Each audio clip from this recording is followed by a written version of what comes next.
This is the Logic Only Zone, and I'm going to be quickly responding to Tiko, just providing the facts. No reason for me to talk. You guys can see and view that for yourselves. And yeah, and so check it out. And then there's a little bit of a history lesson on where communism comes from, which is from Epicurean philosophy. And then, the last video I showed with the Catholic monks, those are from Epicurean communes and so forth. So check it out, and I will see you guys later. There's a problem with his argument. He literally did it in his video. He pretty much shot his own self in the foot in his video. Now, me being Tiko, me being somebody from an agricultural background, and being somebody that came up out of villages like the Bree village, a Kung Pung, where we actually have like shit like this, and we actually do shit like this, and we don't have all that heavy equipment, heavy equipment operating and doing shit like that. Basically, there's a fundamental difference between a commune and communism.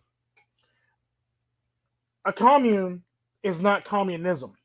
A commune is short for communal. Communism is different from what a commune is.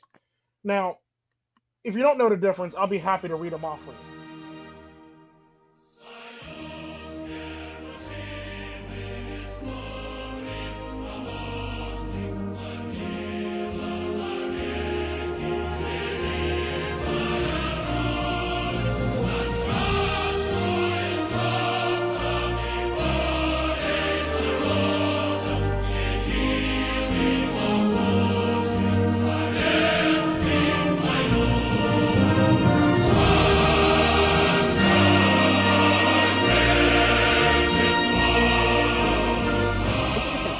Helps us think about money, capitalism, and our runaway consumer societies.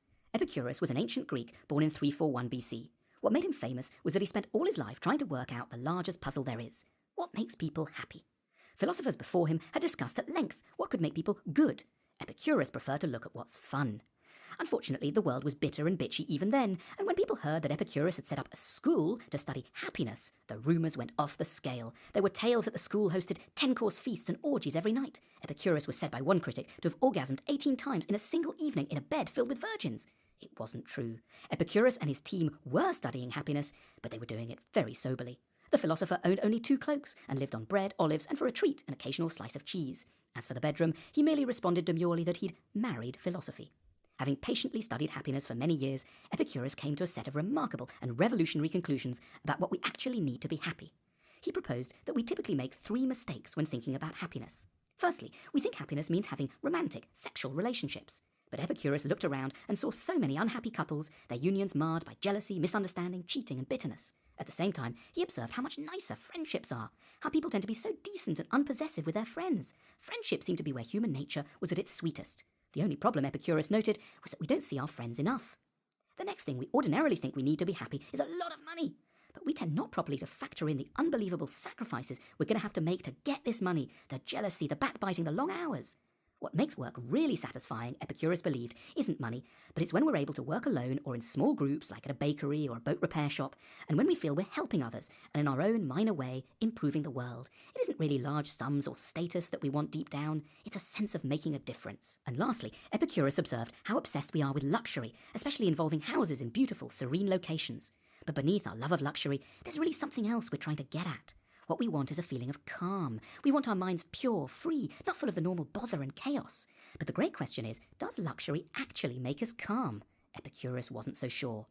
Having looked at happiness in depth, Epicurus announced a revolutionary set of insights. That you really need only 3 things to be happy in this life. Firstly, you need your friends around. No sex, no orgies, just your mates. Enough of seeing them only now and then. It's regularity of contact that counts. So he did that thing that most of us occasionally dream of doing, but never actually get around to. He bought a big house and started living with all his friends. Everyone had their own quarters, and there were pleasant shared areas too. There was always someone nice to talk to in the kitchen. Secondly, everyone downshifted. All the members of the commune stopped working for other people. They took big pay cuts in return for doing their own stuff. Some did farming, some cooking, some pottery or writing. And thirdly, Epicurus and his friends stopped thinking you could be calm just by having a beautiful view to look out on.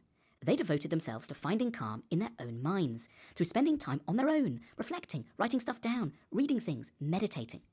The experiment was so successful, the members of the commune so happy, the idea spread like wildfire. Epicurean communities opened up all around the Mediterranean. At the height of the movement, there were 400,000 people living in communes from Spain to Palestine. It was only the Christian church that ended things in the 5th century, but they must have respected the communities somehow because they converted them all into monasteries. What we know as monasteries are really just Epicurean communes with a Christian topsoil. Another interesting fact, Karl Marx did his PhD thesis on Epicurus, and what we call communism